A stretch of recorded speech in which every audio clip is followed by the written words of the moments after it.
Welcome everyone to the Circle Debate Podcast. This is a special episode. This is a UFC episode. It's not pro wrestling. It's not other content we normally talk about. This is now MMA Town. MMA Town. This is the MMA episode. This is the host of Devious One IBC here alongside with my brothers, and that is the one and only, the CK1 himself, Chris Kennedy, and also the Carbonation Cabrón, the Mad Hatter, that is Mr. Matthew Steele. And today, this evening, ladies and gentlemen, we have three special guests. So let me go ahead and introduce. He's my brother from another mother in the work field, and that is the chosen one. That is Mr. Ryan Pettis. What up? That's right. And also we have our other brothers from the podcast world, and that is from the Championship on the Line podcast, and that is Mr. Richard and Alex Matz. How are you, gentlemen? I'm doing great. How you doing? Hey, what's up, man? The brothers. The brothers. Thanks for having us. Yeah, The not Mattis cousins, brothers. Like actual brothers or like brothers? Oh, the actual brothers. No, okay. we're actual brothers. No, Same yeah, brother. we're brothers. Those are brothers from the same mother. So, but actual,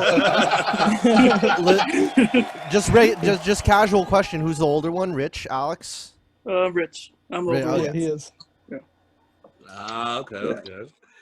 All right, so let's get this started off. So this topic for this evening, we are discussing about UFC 257, which is Conor McGregor versus Dustin Poirier, part 2. But before we get into that, I wanted to mention something that I was all over social media as of, I believe, the last 24 hours, or today, I believe. Correct me if I'm wrong. But we did see a meeting of KHABIB and Dana White. Shut the doors, Yes. behind doors, behind those closed doors. So what does this mean? Does this mean that we're going to have a comeback for the former lightweight champion that, he retired? I mean, so I'm going to go ahead and ask our guests. So I'm going to go first with the chosen one, Mr. Perez. Well, we all knew he was going to come back. Nobody believed he was really going to retire, especially how he dominated the class. I think he chose this time to put it out in the media just to get in Conor's head right before his fight. I think it'll get in his head and give him something to worry about. But yeah, he'll definitely be back. All right. So go on to Mr. Richard. Do you agree? No, I agree. I think to solidify his career, why not get, the 30th win? Go out on top, get your 30th win. But to me, it matters who you're going to fight next. I would love to see him fight McGregor. I don't see that happening at all. So, I mean, at this point for me, it's like, yeah, he's going to fight, but just who? That's the question. Mm-hmm. All right, Alex. Yeah, I mean, he's going to come back. I did not believe when he said he was going to retire because there was no way he's going to come back. But I don't see him fighting Conor McGregor. I do see him fight George St. Pierre. I feel like they're going to make that match. Ooh. And I see that fight happening. Oh, CK1, do you agree with that? That would be the fight to get at least GSP back. Whether or not KHABIB wants that fight has yet to be answered. But can GSP go down to 155 after coming back from a 185 division? I mean, he's a big guy to begin with. So we know that GSP takes things seriously, and he knows how to transform his body into what it needs. But 155, man, he'd have to chop off an arm or a leg. So I think it would have to be a catch weight if it does happen.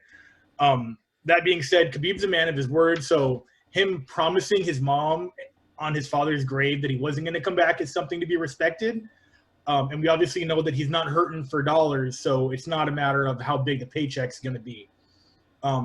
And if not GSP or Conor, it's a damn shame that Tony has lost 2 in a row because that fight's been canceled 6 times. And that's the fight we've all wanted. So there's so many factors that really the ball is in KHABIB's court right now. I don't think it's a matter of sweet talking or writing a check right now. It's really where KHABIB's morals lie. I see. That's very true. We'll have to wait and see on that. Now let's move on now to discuss of UFC 257. So, Mr. Mad Hatter, take it away with the question. Well, I gotta say, besides McGregor versus Dustin, what other fights are on the card are you guys looking forward to? To go first, Mr. Chosen One, Ryan. What's your answer to that? Dan Hooker and Michael Chandler for sure.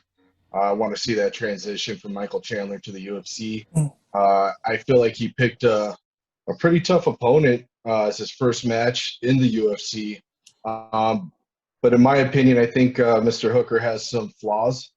I think he lets people with shorter reaches and smaller people get in on him, which could be a flaw with somebody like Chandler, who's so explosive. Hand trapping, you know. Yeah. So as you saw when he fought Poirier was getting right in there on him. I mean, it was a great fight. They were both tagging each other, but I feel like he could have used his distance a little better, which it could be a problem with Chandler. Right, his arm length, his angles, and all that. So I'm curious to see that fight. I want to see how Chandler performs in the UFC. Okay. Move on, Rich. Your response? No, I really do agree, but I feel that Chandler, you know, he's such a great career in Bellator, and I feel that he's done enough to prove himself that he's one of the best, you know, fighters in the world. And I don't think he's gonna have too much of a trouble versus him. I think he's gonna do pretty fine, and it'll go the distance, but I see him winning by decision. Mr. CK1, let's get you a pitch in. Dan is young and he is hungry, and he doesn't have as much trouble with shorter range guys as you may think. He did find traps, he said, for Ross Pearson when he knocked him out with a flush knee, because Ross Pearson likes to put his head down when he comes in because he's got the shorter arms, and Hooker was timing his knee on the rebound, and that's what cracked him. So he's crafty enough to not be fooled into playing a game he doesn't want to play. Chandler is a great wrestler and a great fighter, and I don't know if he is – it's hard to say who's going to be hungrier in the fight. But I don't think it's going to be a walk in the park for anybody, but I will not be surprised if Hooker can lay a trap for Chandler and take him out within 2 rounds. Yeah, his knees that will not make me go upset of the year at all. That will make me go, okay, well, that just happened. You know, like when Hector Lombard came over and got like knocked out like 3 times in a row, I was like, that doesn't surprise me. You know, and it's not a quality of life thing. It's not like, oh, it's just a Bellator guy proving that the Bellator guys can't hang in the UFC. I don't know the stats of what debut Bellator fighters are in the UFC, but I would never want to blame that for someone's loss. Your thoughts, Alex? With Chandler, he's very good at, like you said, he's a good wrestler. He's very good at mixing everything up. His stand-up is really good. And same with Hooker. I was really impressed with him with his last fight with Poirier. It was really good back and forth. But I do see Chandler mixing it up and keeping distance from him, and I see Chandler winning by a decision. But I wouldn't be surprised if Hooker catches him, because we've seen Chandler in the past.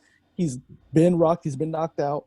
So, I wouldn't be surprised if Hooker catches him, but I do see Chandler winning by decision. Wow. Impressive. All right. So we got that out of the way. So now let's look at the card apps. We do have on the women's strawweight, we do have Miriam Rodriguez versus Amanda Ribas. So that's going to be a slot. I think it's going to be a slobber knocker in that one. So I'll go with you, CK1. Who do you see winning that one? I love this fight because we need more women in the strawweight. We need more title contenders in the strawweight division right now. Obviously, it's getting tooled up by the champ. I love Ribas. She is star power in the making. If you watch her before and after the fight, she's excited to be there. She's happy. She's smiling. She's dancing. She's singing. But what happens inside of that cage is pure destruction. She took Paige Van Zandt out in her last fight in 2 minutes, I believe. And she's won every fight in the UFC so far, where Marina is running a 50-50 record. She's won 2. She lost 1. In her last fight, a split decision against Carla Esparza, which is no shame in that game. Carla's a beast. And then a no contest before that. I see this going in the direction of Ribas, and I see her getting a title shot by the end of the year. And that is the way that it should be. But I think she's absolutely a future star. She glows. She's fun to listen to. She's working on her English, which is a big deal because the American fans, they just need to understand you. Unfortunately, they need that communication, not just your work in the cage. She understands what it takes to be popular, aside from just winning, which is what she's doing. Okay. All right. Alex, do you agree with that? Oh, yeah, absolutely. She's a freaking killer. She's all nice, especially when doing interviews. She's very nice. She's like one of those, you wouldn't suspect her to be so cute and quiet, and then she's literally a killer in the cage. I love that dynamic in a fighter. Ah, shit. All right. Richard. No, I totally agree. Like, I became an instant fan the moment she was on a mic. She's so bubbly and sweet, but like they were saying, she's a killer. Her instinct comes out there, and she's a total different person. You know, if you look at the list of names, she's 4-0 in the UFC. Beating one of those girls that stood out was Mackenzie Dern. Mackenzie freaking Dern, man, that's a feather. Mm-hmm. Yeah, that was such an Solid. impressive fight, unanimous decision. And then she faces another girl, Randa Marcos, who's no slouch either. You know, and then she beats her, and then Paige Van Zandt, we know what happened to her. So my pick would be Ribas. But I can't sleep on Marina. She's coming off losing to Sparza. But before that, she was 12-0 and undefeated as well. So it's going to be a tough fight, but my pick would be Ribas. Oh, okay. Yeah. Chosen one. I'm going with Ribas too. Black belt jiu-jitsu, black belt judo. She's like she said, like you guys said, sweet assassin. Goes in there, handles business. I You love should that. advance. That's And awesome. she goes for the finish too. That's what makes her so Yeah. dangerous, man. She always goes for Yeah. the finish. Like in the Dern fight, we were both. I mean, we meaning myself, and then like the collective crowd, were expecting a jiu-jitsu war, but they stood and banged in that fight. Like that's where she won it. It wasn't a ground fight at all. She was like, okay, Dern might be better on the ground, but here, eat this, and kept it standing up. So her game planning and her coaches do a good job of accounting for strength and weakness. Oh, wow. Damn. Go ahead, Matt. You're next. That's the question. So who would you guys say wins this match in the lightweight division? Matt Frivola or Otman Azaitar? So let's go with you, Mr. Chosen One, sir. I think Zayter stays undefeated. I think so. I haven't followed too much of Matt Frivola with the Zayter, but I'd have to lean that way. You guys could probably touch in on the details a little better than I could, but I think he stays undefeated. Your two pennies, Mr. CK1. I like Matt, but Ottman is scary. He has the same thing that Chimaev has, where he's just scary. The difference is Ottman gets on the mic and he calls his shots. He talks a lot of shit. He laughs about the shit that he talks, and I'm entertained by that because he gets it done. Undefeated, I think they are all finishes except one. Yeah, no, it's a scary guy. Only 2 fights in the UFC, so he's obviously untested in the eyes of the mainstream. So I'd like to see where he falls after this fight, but I think he gets it done, and I think he does it pretty quickly. Based on his record, you can only roll the dice, and it's going to be a KO in the first round based on his previous 13 fights that have all ended that way except for one. Yeah, he's scary, but he's also fun. Alex, your response? Yeah, I see Ottoman winning. I mean, I think Frivola is a good test for him.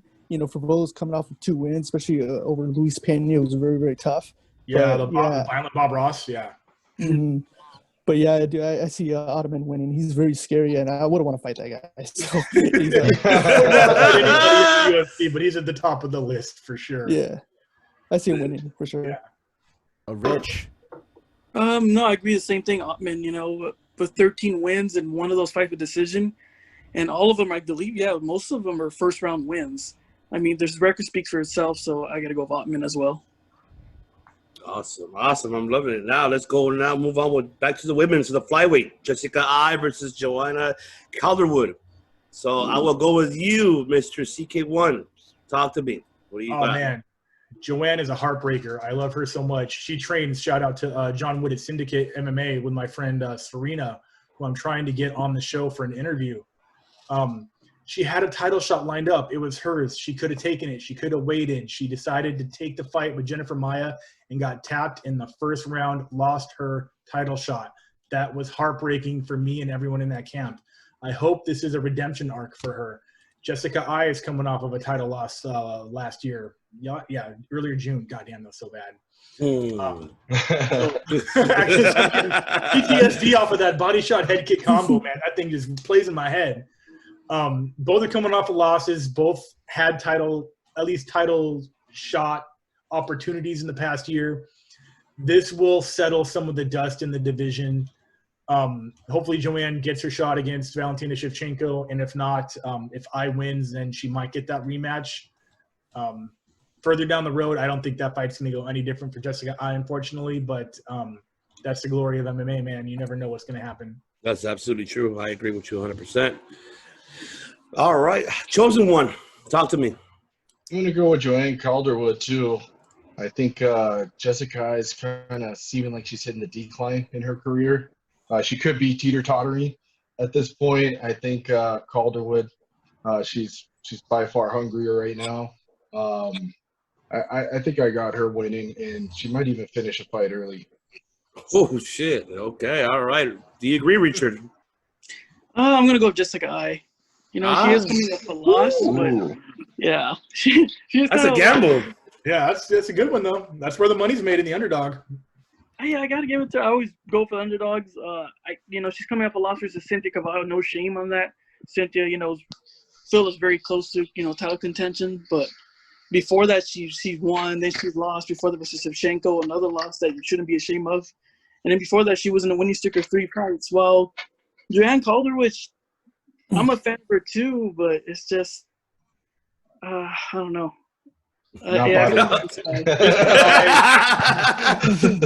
Jessica Ai dropping to 125 was definitely a smart thing for her career. Unfortunately, she has the 2 wins out of the last 3, or 2 losses out of the last 3 fights. I like Jessica Ai enough to want her to do well, but it's up to her to do it. And I would root against her against anyone but Joanne and Valentina in that division, and just is what it is. Some fighters I'll root for no matter who. Some fighters, it depends on who they're fighting. Oh, okay. All right. Alex. Yeah, I like this fight. I mean, they're especially they're 2 really exciting fighters. I mean, but it's going to go down to who wants it more, who has more heart. I think it's going to go down to that. Both of them have experienced a very high, low in their career. Wins and losses back and forth. But I so see close. You're always this far away from a title shot. Yeah, I know. Yeah. But yeah, I see Calderwood winning this fight. Oh, okay. This is gonna be good. I can't wait. All right, Mr. Steamboat asked for the question. So, who do you think is going to take the main event? So, McGregor, Dustin, and how is it going to be? Do you think it's going to come to decision? Knockout, TKO? What are you thinking? Let's go with you, Rich. What do you think it's going to be? I see it the same way happening the first fight. Oh shit! All right. I really do. I know I love Dustin. I mean, he has so much of a heart, but I feel like there's a certain point. I don't want to say he gives up. Like, did lose to KHABIB, and one thing I really noticed the KHABIB fight, frustrated. And I remember, I believe the second round when he went back to his corner and he was saying, "I can't get this guy effing off of me. I can't." He was so frustrated. Yeah. And I saw not mental weakness, but I just see him frustrated. You can't be frustrated versus someone like KHABIB, who's a ground guy, and then you can't be frustrated versus a striker that's as elite as McGregor. And I want to see how he reacts. He already has that. Conor is the king of shit talking. He's the king of getting in people's heads, and he's not doing that right now. But when it comes to it closer, it's gonna. Yeah, we got 8 days, bro. Yeah, we got 8 days. Let's see what happens with the cameras turn on. Yeah, Chris. Let's get you So in I on feel this. Oh yeah, all after of Rich. that affects him, So Yeah. I see him winning the same way. Maybe it'll be in the second, third round, but I see it by knockout. Knockout. Ooh, okay. Yeah. Well, Chris, what do you think it's going to come to? It's going to come down to the cycle. The fight starts before the fight starts. We saw that in the first fight about 6 years ago. Conor was talking mad shit, and Dustin, who generally doesn't, was trying to talk as much shit back. They were in the hallway having to be held back. Conor was following him to the elevators, egging him on. He won that fight before it even started, and it took him exactly 61 seconds to do it. I don't know if the second time around Dustin is going to fall into that mental trap again, knowing, back then people didn't really know what Conor was capable of, either inside the ring or outside. We do now. But if Dustin doesn't fall for any of the traps set outside of the ring, there's not much he's going to do inside the ring unless he changes up his style completely. He's a very strike-heavy, submissions-last fighter. We saw that, with almost all of his fights that ended whether it's by TKO or submission. Michael Johnson got him in the first round. Conor got him in the first round, but he stood and banged with Korean Zombie for like 4.5 rounds, and he lost by Darce choke. It comes down to just what game plan Dustin implements, and I don't know if he has the right one for Conor. Conor can finish you quick, and Dustin's kind of a slow burn. I can't remember the last time Dustin beat anybody quickly. I would have to look it up right now. I've actually never even looked up how fast his wins are. He's kind of like Cowboy in a sense, where it's a slow burn and then it piles on. Yeah, Okay. I remember that Cowboy versus If you Jamie look Varner. at Dustin's record, whether it's win or loss, there's not a lot of 1 rounds in there, no matter his wins or his losses. Mhm. Look at Conor's. Almost all of them are in the first round, whether it's a win or a loss. So that right there is the deciding factor for me, is that Conor's going to be able to get off with that shotgun blast before Dustin can start racking up revolver shots. All right, Ryan, your response. I got Conor finishing him. Pretty simple. I think Dustin's best shot is to keep pushing forward, keep Conor on his heels. If he stands around any bit, Conor's going to pick him apart. He's too good with his angles. That left hand is no joke. It will drop you. I feel like Dustin's best thing is to get this thing in the later rounds. He needs to find a way to get it over there, and hopefully McGregor get tired. Just make it a dirty fight. But I don't see that happening. There's no way. I really believe Conor's going to finish him. I think he's in his head already from the last win. I think Dustin coming off of that loss with KHABIB, that's affected him. Conor's coming off of impressive win over Cerrone, which he was supposed to win, but the way he did it in the fashion kind of put that confidence right back where it needed to be. So I got Conor winning. And the Dan Hooker fight with Poirier, Poirier could have lost that fight, and I wouldn't have been surprised. I wouldn't have been yelling at the judges if they gave that to Hooker. It's one of those things where it was a great fight, but it wasn't clear cut. And I don't know if that's in Dustin's head per se, thinking like, man, that was a little too close for comfort. I'd like to think that is, because then he'd, never want to leave it in the hands of the judges. But again, that comes back down to Dustin is not a quick finisher. He's a slow burn. He's a great fighter, but yeah, I mean, like, you can outgame him almost every time if you get off first. All right, Alex, jump on it. With this one, I see if it goes under 3 rounds, I think McGregor wins very easily. But if it goes up to 5, I see Poirier winning. Oh, what? The distance. Because I mean, that's what we're all saying. McGregor's That's exactly kind of what we're all saying, yeah. Yeah, McGregor's conditioning is not all there. War of Cardio, attrition. Yeah. And we've seen that, especially even when he fought Mayweather. He got tired, he got gassed out. So if Poirier could mix it up, go for takedowns, feint, move around, Poirier has a chance, and he's got to put him against the cage and do work on him. But if that doesn't happen, I think McGregor knocks him out. Yeah, he doesn't even have to take him down per se. He just has to use the old GSP game plan of just wear him out. Right. Taking down Conor, there's no threat of him submitting you. At least I'm sure he could. I know he can submit me, but someone like a Mike Brown specialist like Poirier probably isn't too worried about a guillotine or something like that from Conor. I would love to see that. That would be great. But yeah, you could put him up against the fence, go for the single, go for the double, change levels, tire Conor's shoulders out, tire his arms out, let that lactic acid build up into the second and third round and see how hard that left hand comes. But then also there's a Chad Mendes fight, which that I guess now is exactly what Chad Mendes does and still lost. So fuck, man, like anything can happen, and I am just excited. I won't be surprised. Conor, yeah, I won't be surprised if Conor loses, but like I'd be more impressed for sure. what do you think about Conor? How big he looks now? He looks yoked. Yeah, So he's walking that could play a part as far as his endurance in the fight. I feel.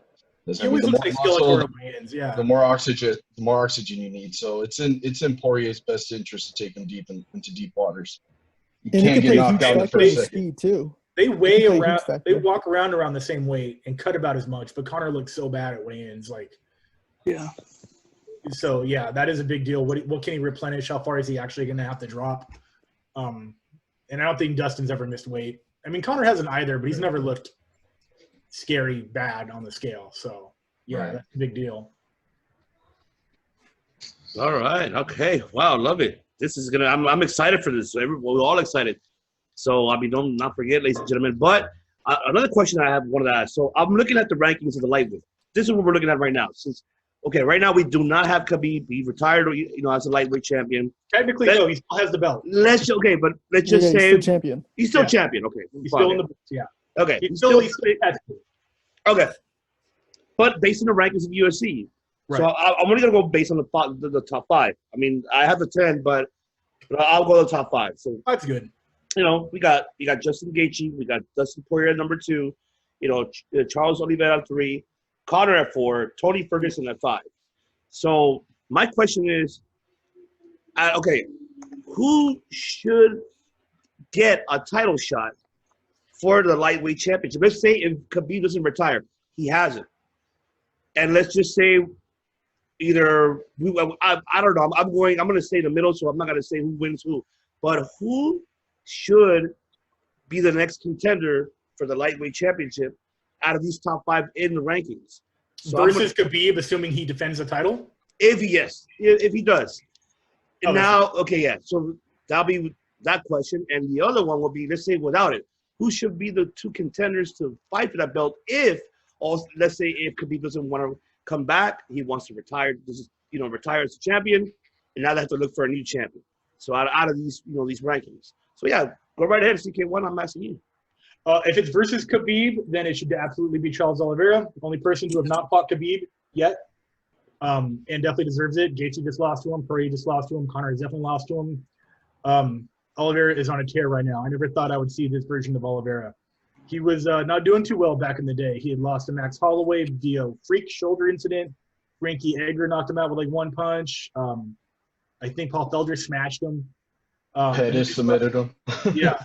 Then went on this crazy tear of 7, 8, 9 submissions, 200 submissions in a row. Broke Hoist Gracie's record, which in the modern era is much more impressive because Hoist was capping dudes that never even laid on their back in their life. But if it's not against Khabib, then it would be honestly Charles versus whoever wins this Poirier and Conor fight. Justin's coming off a loss, so that doesn't make any sense. Tony's coming off of 2 losses. Charles just smashed the shit out of Tony. That was crazy.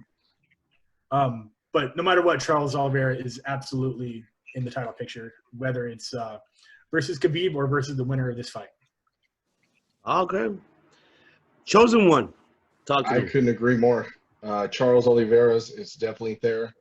He turned everything around. I mean, his last fight against Ferguson, he looked like a totally different It didn't fighter. even make any fucking sense. It was not. Yeah, it's not I couldn't believe it. Possible to do what he did to Tony. Yeah, I was wondering if he changed camps or what he did. But he looked like a totally different fight. And I think he deserves a title shot for sure. Yeah, no matter what. No matter what. Oh, wow. Richard, talk to me. What you got? No, I totally agree. Also Oliveira, since 2018, he's been on a tear of 8 wins in a row, and the names, speak for itself. Ferguson, Alex and I were watching that fight, and I couldn't believe, what was going on. It was a total different fighter. To me, it's different. One fight that always stood out personally, I was, big fan of Edgar, is Edgar versus Oliveira. And I remember Oliveira as a young kid, everyone was saying, so this guy's going to be the future, and then I see him fight, Edgar, he gets smashed. And Alex is like, oh, he's not ready. I'm like, no, he'll be ready. Give him another 5-6 years, and look what happened. Look where he's at now. We're He's right there that. talking Yeah. to That was almost 5 years to the day. That was 2013. Yeah. Was that Edgar loss, and then the Clay Guida win, which is the beginning of this tear, is literally 5 years exactly. And exactly, yeah, like we were saying, and he gets, versus Edgar versus a wrestler, and now he's evolved so much that he's dangerous in stand-up, he's dangerous in the ground. It makes sense. He should be next, and that should be an exciting fight. Oh, wow. Alex, do you agree? Oh, yeah, absolutely. I mean, I think he's a huge threat to Khabib, especially he's a black belt in jiu-jitsu, and he has so many submission wins, and especially with, his stand-up is getting better every fight. He's improving. So he's a threat. I mean, it just depends. If Khabib does not come back, then I think he should fight the winner of McGregor and Poirier. I mean, that's a fight to make. But if that doesn't happen, he'll fight Khabib, and that'll be really exciting to see. I mean, yeah. That's just thinking about it. Oliveira versus Khabib. Yeah. Because he's a huge threat. Like Gaethje was just a stand-up guy. You didn't really see him in the ground, and look what happened. He got submitted. But with Oliveira, he's very different from the past opponents that Khabib's had. Yeah, Khabib doesn't have a list of people on his record that are great ground guys. There's a couple on there that kind of stand out. All stand-up guys. Yeah, Gleison, Tebow, and Tavares are pretty decent on the ground.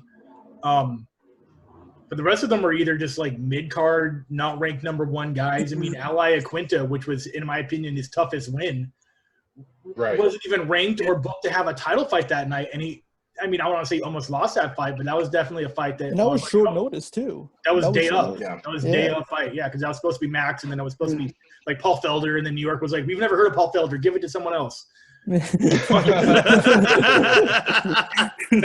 literally how that went down. And they were like, "Oh, Ally Quintus from New York, just give it to that guy." They're like, "He's ranked number like 12." It's like, just do it. So yeah, Khabib has yet to be tested. Honestly, I think in the cage, it's just his quantity, not his quality. And I think Oliveira brings both stand-up and submission threats to Khabib. Okay. Wow, interesting. Matt, you have the last question for the evening. Knock it off. Of course. So Michael Chandler is just debuting in the UFC and is not in the rankings yet. Do you see Chandler moving into the top 5 rankings in the lightweight division in the future? And if Chandler beats Dan, he's beating a number 6 in the rankings of the lightweight division. So you asking? Yeah, so anybody, go for it.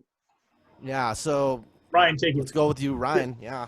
I think if he beats Dan Hooker, for sure he'll be a top 5. I think they're going to try to make money off of him right away. They're promoting him pretty good. You know how Dana White is. They got to show him off. It's a new toy. So I love it. I love that. That's a good concept. I think he'll be definitely in the top 5, and I think his fights will sell, especially if he comes off a big win off of Hooker. All right, Chris. Chandler has sellability. He's very marketable. He's a good balance of outspoken and humble. He's a little cocky, but he's not Connor cocky.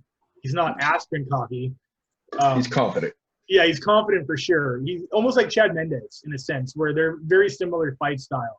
Where if they don't take you down, they will smack the shit out of you and then take you down. And so, yeah, I think it's a little unfortunate that the negotiations took this long. I mean, Chandler is a staple of Bellator. I mean, since almost the tournament days back when they used to have like Bellator seasons. Mm-hmm. I think he won a few of those. I just don't want it to be like Askren, where like his shelf life is already expired, and now we're just seeing a lesser version of a great fighter. I would love to see Chandler come in and tear it up in the division and have a long career in UFC. I just don't think it's gonna last that long. And by not that long, I mean like it's not gonna last 5 to 10 like his Bellator life. Right. Yeah. I just a lot of these questions are gonna be answered on that night. We're gonna see if the Bellator shock and value retains, or he becomes the next best Ben Askren. Oh shit! Okay, that's what makes that fight. That's what makes that fight so interesting. I know. Yeah. Everybody wants to see that. Very interesting opponent, so I'm very into it. All right, Rich, your response. No, I agree. You should be right away top 5 winning. I feel like he does carry that stigma, and I think it's ridiculous. Always a Bellator fighter. And right away, if you're a Bellator fighter, I feel they feed you to the wolves right away. You're fighting a beast. Look what happened to Lombard. Mm-hmm. Look what happened to Will Brooks. Will Brooks was another guy. I thought he lasted like 3 fights. Will Brooks was like one of the best in the world in Bellator. And I think Oliveira beat him, right? I could be wrong about that? Yeah, Oliveira. Yeah. 1 in 3. 1 in 3. He beat Ross Pearson. Then he lost to Oliveira. He lost to Alex Oliveira. Then Nick Lentz. Yeah, the That's crazy another shit. guy. Yeah, it was just. I don't want it to be one of those things where it's like we told you so with Bellator not being that great, because the only thing I don't like about Bellator is just the production, but the fighters themselves are fantastic. I mean, oh yeah, generally speaking, but you could say that about any promotion. True. Yeah. Alex, your response. This fight's going to be really interesting to see because there's going to be a lot of pressure on Chandler. A lot of pressure. Way more pressure on him than especially. on Hooker. Oh, absolutely. I mean, especially people that don't know him, especially just UFC fans that don't know Bellator. This is going to be like a huge welcoming for him to see how he does. I mean, if he loses this fight, I don't know where he goes from here. I mean, it's just, it makes him look bad and makes also Bellator look bad also if he doesn't get this win. So it's the biggest fight of his career. So it's going to be really interesting to see how he performs. But I mean, it's a tough fight. Hooker's a tough fight. So, Yeah. Hooker is very impressive. Obviously, we all know that he's training partners down at city kickboxing with, the greatest middleweight champion of our generation after Anderson Silva, Israel Adesanya. So those guys are just iron sharpens iron, man. Like, there's no reason Dan Hooker doesn't, like you said, with Oliveira within 5 years, become a dominant champion. I think he's still got that the boy skill and boy strength that can evolve into the man strength. This might be the gatekeeper to do that, though, is the Chandler fight. If he gets through Chandler, then he may have just said that he's arrived and, it's his time. Wow, definitely. I mean, we definitely will have to wait and see. Yeah. That's all you can do, man. It's crazy times, dude. I cannot wait for you, for Chandler. I mean, knowing Chandler, he's what? His record is 21-5. So I mean, the last fight he had, it's a lot of fights. And I mean, the last one he had was Ben Henderson. Yeah. So before he left Bellator, now he's coming in. Dan Hooker is not no joke. It's a good matchup. It's just how you guys said, you're absolutely right. He has to really prove it's going to be a tough fight for him for a debut, especially on one of the biggest cards that night. Yeah, the biggest card of the year is like the third card of the year. So yeah. And Dan Hooker could take some punches. I mean, he could take a beating. He'll sit there and swing them with you. Yeah. So, I think there's a lot of pressure with Chandler, but at the same time, like they say, pressure makes diamonds. So he's either going to fold or he's going to advance. And I think if he does get a win here, it's only up for him. If he gets a loss, it's going to be a rough road in that division for sure. Oh man, yeah. If you look at the stats of Dan Hooker in the Edson Barboza fight, Edson hit him with every shot that guy had in his ninja-like arsenal. Headshots, leg kicks, body shots is what ultimately finished him. I mean, he had to throw hundreds of just devastating targeted shots to take Hooker out. And I don't think Chandler has the diverse skill set that Edson does, but I think he may have the power to do it. He could probably do it in less shots if it gets done at all, for sure. But yeah, Hooker is hard. He's hard to kill. That's for sure. Right. And he's improved so much. I mean, especially with his last fight at Poirier, it was a good lesson for him. Especially, he lost that fight, so he improved. He's working on things, especially with this whole Chandler fight. So he's the right guy to spoil the party for Chandler. Very dangerous. I do like party poopers. I love it's just fun. Like, I love being an iconoclast. Like, I love when an example would be when Jeremy Stevens knocked out Ronnie Jason in Brazil in 40 seconds and the crowd went dead silent. Yeah. I love that. I don't care who the fighter is or what country they're in. I'm entertained by that. And so if Hooker spoils that party, I'll be very excited. Especially like when Overeem, when he fought Bigfoot. That's one of my favorite knockouts of all time, bro. Yeah. There's a still shot of Herb Dean because they're up against the fence during the finish, and Herb Dean goes like this. There was so much during that finishing promo. I love that picture. It's such a good picture. Wow, incredible. Oh man, I cannot wait. But yes, so I want to go ahead and thank everyone for joining in this evening for this MMA special episode. So we're hoping that we have everybody back after the results. If you guys, you guys let me know. If you guys, we'll definitely, absolutely. We would love to continue doing this, and I mean, this is awesome. I mean, and Matt's, right now Matt is good questions, Matt. I love it. You're doing great. This also makes me wish like Unified Weapons Masters continued too. That would have been like. I want WMA. I want Chris Casamassa and the WMAC Masters to come back. None of you were '90s kids. It was a TV show that was basically Mortal Kombat. I've seen it before. I know what you're talking about. Realistic, and so they would have like Mortal Kombat characters actually fighting in the ring, but there was like a storyline, kind of like Lucha Underground did. Yeah. It was fantastic. Anyways, Okay, I had to Google that. Google it. I was one when you told me about the Chris, when you told me about that bare knuckles league, I caught some of it, but now like you just reminded me, I need to go deep into Go that. watch bare knuckle fighting championships, dude. Amanda addition Ribas to beat Paige Van Zandt, retired her, and put her into bare knuckle fighting, which I think she's going to do so much worse at. Like, no offense, goodbye Instagram career. And Just saying. I mean, in addition to that, I've got a lot of Lyoto Machida to catch up on. So much because I thought he retired. I didn't know he was still. No, he's over. I think he fought. Yeah, he's in Bellator, like you said. Yeah. So, like, I can't believe he's like active and in Bellator. I thought he's like. Go look up Lyoto Machida versus Rich Franklin. I think it was in Ini Bumbaya. I think that might have been it. If that was a promotion. Rich Franklin. Oh my God, I nailed it! Holy shit! I'm gonna watch his Bellator fights. Yeah, it was in the Antonio Inoki Bumbaya 2003. One of the craziest finishes you'll ever see.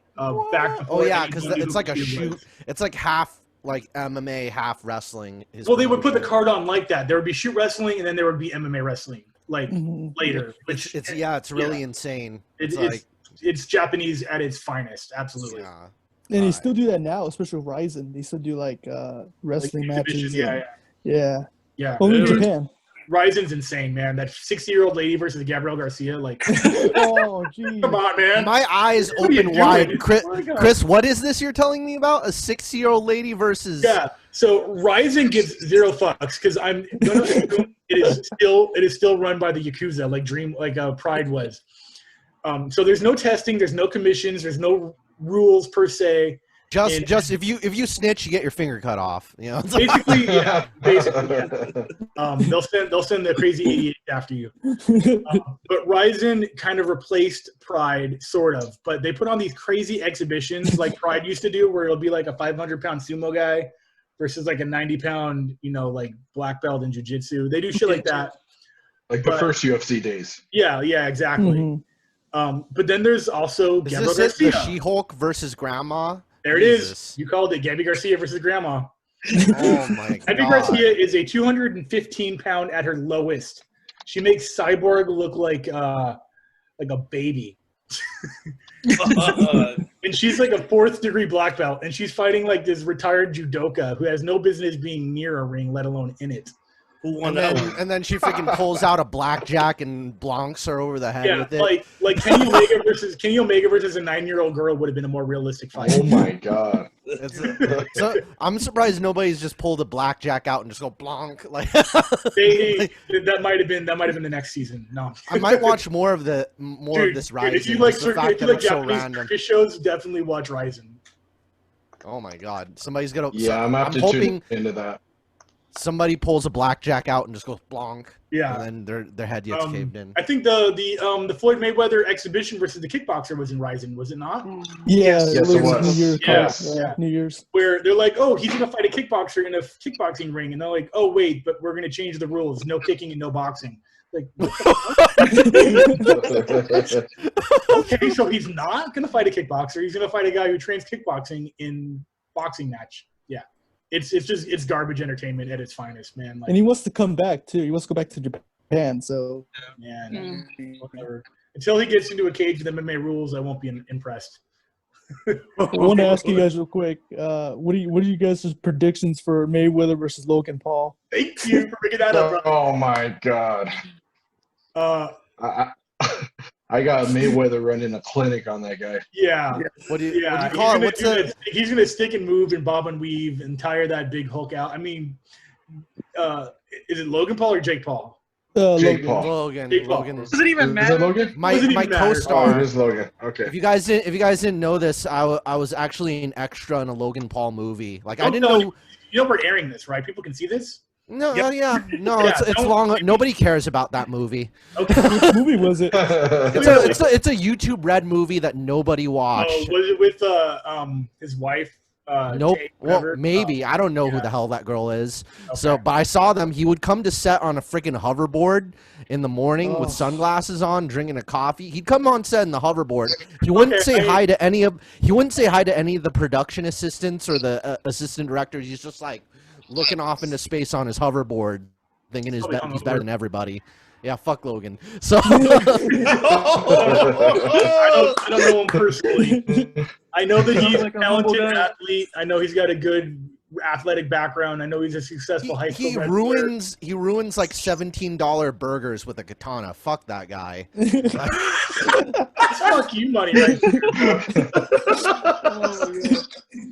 Like I watched one of his YouTube videos and he just pulls like a katana out of nowhere and just ruins these like, oh yeah, my friend runs a gourmet burger place and I'm just gonna flex my money at He you. just turns into the samurai chef from Saturday Night Live. That's Yeah, like before Jesus, your time. why? Matt, do you want to schedule a fight on Rise? I'll- Day? any- I'll bring my blackjacks. Hey, you With heard right. katanas. With katanas. Oh my god. I mean, yeah, Mayweather. The Karen stick is waiting. Oh, you got the Karen stick, In, bro. in our podcast, we actually asked like a lot of because we had a lot of fighters, boxers, and we asked like their opinion on the fight, and they're like, "Really? Do we have to answer this? Do we have to really talk about this?" You know? Whenever you guys ask them about Logan Paul. Yeah, and then it's one of those things where like, well, there's going to be a reason more people are going to watch this fight than any other fight in the world this year. Yeah, man, we're all going to watch it somehow. I think highlights or something like. Mayweather, the thing is like everyone's waiting for him to lose, and this is just another excuse to wait and see. But unless Logan lands one big shot, it's going to be pop shots all day long, man. Like Logan's twice as big, twice as long, with not a percentage of the skill, so it's going to come down to that. I think this is like the Yeah. first time in Floyd's career that people actually want him to win. You know, I mean, I want him to lose just to see it happen. It's But- Floyd Easy Money Mayweather now. He takes Oh, yeah. the easy fights for I wouldn't say- the I biggest would- paycheck. I have zero boxing training. I will fight Mayweather in 15 minutes for that cash. Oh, for sure. Next thing you know, I think the next fight after Logan Paul is going to be the Cash Me Outside girl. That's going to Versus Logan Paul. be no versus Mayweather. That's Mayweather, going to be. yeah. He's just going to keep, and then it'll be like Chris Crocker next, and freaking it'll Just be the Chocolate best- Rain Tay Sunday. It's going to be just like the worst of best of YouTube stars. Yeah, pretty much all those fuckers. Yeah. They're just gonna, it'll be freaking Shane Dawson and Jeffree Star. I'll pay for the Dobrik match. Yeah, I'd like to see Mayweather versus Dobrik. That'd be fun. Mayweather versus Jeffree Star, Mayweather versus Shane Dawson, Mayweather versus, all of the try guys at the same time. yeah, all the try guys. Pretty much, Mayweather versus BuzzFeed bare knuckles. Yeah. Talk about BuzzFeed, you guys will be buzzing in your skulls like Huge. And the only reason why Mayweather took that fight because one, obviously for the money, The and, mad and, shit he's and talking. I mean he just saw that the Tyson and Roy Jones, the revenue what they made. I mean even what 80 million, like that's a lot of money between like what pretty much what Tyson made. Just that fight. Oh, and then An Logan endorsement. tweeted about his wife. And it's endorsements and everything. All of that ups the total was like $80 million that he made. And you got revenue. Wiz Khalifa smoking weed there. That's right. Yeah, I forgot about that. Did you guys like the That of guy that, could not of that rap fight? a longer segment, dude. That guy was rapping for like 15 minutes, dude. I was like, come on. How'd you guys like That was Snoop Dogg interesting. commentator though? Oh, that was great. That was hilarious. I miss Snoop Dogg doing Contender Series when he's getting faded with favor. That was nuts. Yeah, Snoop Dogg used to smoke weed and drink alcohol during UFC events. It was one season of the first season of Dana White Contender Series, and I know why they pulled it, and I'm glad they did. But it was fun for sure. sit near Snoop Dogg so you could also get away with smoking the hash near him. Right? Yeah. Oh, all right, man. Well, yeah.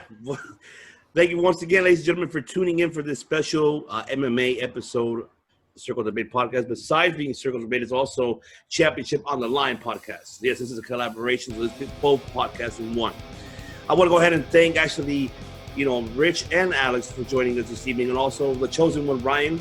Appreciate you guys for joining us for mentioning on the mic. I said once again, I hope you guys will come back. We can discuss about the results after this fight. I want to talk about it. I want to hear you guys' thoughts about the aftermath and what's going to happen now. Are we going to see that or not? With the KHABIB, it's a big question mark. We don't even know what's going to happen now moving forward. After this fight, I'm coming up, then we'll find out, right? Agreed or not? I think that's definitely. Do it. Definitely. And Now, also, like tomorrow, Holloway versus Cater's fighting, so that's gonna be an exciting fight also. yeah, And that's it's on another one, too. ABC too, which is the first time, so it's gonna be At pretty big. 9 a.m. Pacific Standard Time. I don't know where most of you are from. I think we're all West Coast except for the Yeah, brothers. West Coast. Yeah, Oh, okay, cool. Where are you guys at? we're in Rancho Cucamonga. Oh, Young you guys Bucks. around my neighborhood. Oh, You guys are. I'm in Pomona. So what's up, Oh, guys? wow. Doctor at a cockfight in Pomona. Anyways, yeah. Okay, cool. So yeah, 9 a.m. Pacific Standard Time. If you're probably not going to see this before tomorrow's fight, because this airs the Tuesday after the Max Holloway fight. Yes, isn't it after? Scratch. I used to smoke a lot of weed. I wasn't thinking straight. Smoke you Right. smoke the weed? Oh yeah. But yes, before we actually go, Rich and Alex, can you let the viewers and audience know where they can find your podcast and your social media platforms? You let the viewers and audience know. Yeah. so yeah. Oh, Go ahead, Alex. No, you go, brother. So Championship Online, you can listen to us on Apple Podcasts and Spreaker. You can follow us on Instagram with Championship Online, where you get all the updates on with our guests, with Lucha Talk, where we talk about wrestling. We have our wrestling guests, where we have a boxer and MMA fighter. So to get all the updates, just follow us on Instagram on Championship on the Line. And we also have a YouTube page that we just added also, so that's new, and you could subscribe to your YouTube page on Championship on the Line. Championship Hey, man, we have a TikTok. Online. You guys have a TikTok? Oh yeah, man. That's Gotta not me. give That's Oh not- yeah, wait, that was the one with the luchador. One of you guys posted, right? Yeah. Yeah. Oh, my. I'm Alright, on let's- TikTok No, too. but we have to. Oh, there you I'm go. not- You- yeah. I there you don't run go. it, He does. oh, okay, he runs it. Okay, all right, but I'm just the definitely. camera guy. Oh, you're just a camera guy. Yeah. Well, there you go, ladies and gentlemen. I will post that in the description down below on this video, so make sure you subscribe Thank to you. their channel.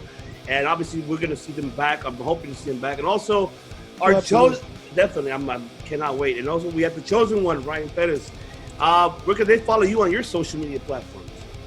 At Strict09 on Twitter. That's all I got is a Twitter. It's at STRIKT09. And I'll be on here hopefully soon. You'll be back, man. You'll be back. You never know. You might be part of this. You're gonna be part of this. The family, bro. You are part of the family now, but we might need we gotta be. I just have a different mother, right? different mother, but you're gonna be part of the family. Bro. So that's definitely, Cool. definitely. So don't forget, ladies and gentlemen, it's also to subscribe to our channel right below as well at the end of this video, and also do not forget to follow us on our social media platforms and our audio platforms as well: Spotify, Anchor, Apple Podcasts, and Pocket Casts as well. So I would like to thank everyone for joining this evening, and we'll be back hopefully for the results and give our afterthoughts, and we'll talk more because this is not the only first MMA episode we'll be doing. We'll be doing a lot of these moving forward. So be expecting that, and definitely be having, Rich and Alex and Ryan along the way. If they will, if they have the opportunity, let's do it every, as much as we can. Why not? This was fun, right? You guys had a good time tonight, right? Yes, sir. Oh yeah, it was a lot Oh of yeah, a fun. lot of fun. Thank you for having us. It's awesome. All right, thank you very Thank much. you. All right, so this is Devious One IBC here alongside with Chris Kennedy, the CK1, and Mr. MGC Matthew Steamboat, and Alex and Rich from the Championship on the Line podcast, and the chosen one, Ryan Pettis. You guys, good night, au revoir, and I cheers you all, and we'll see you Hasta la guys. vista, baby. Awesome. We'll see you guys next week. Over cheers.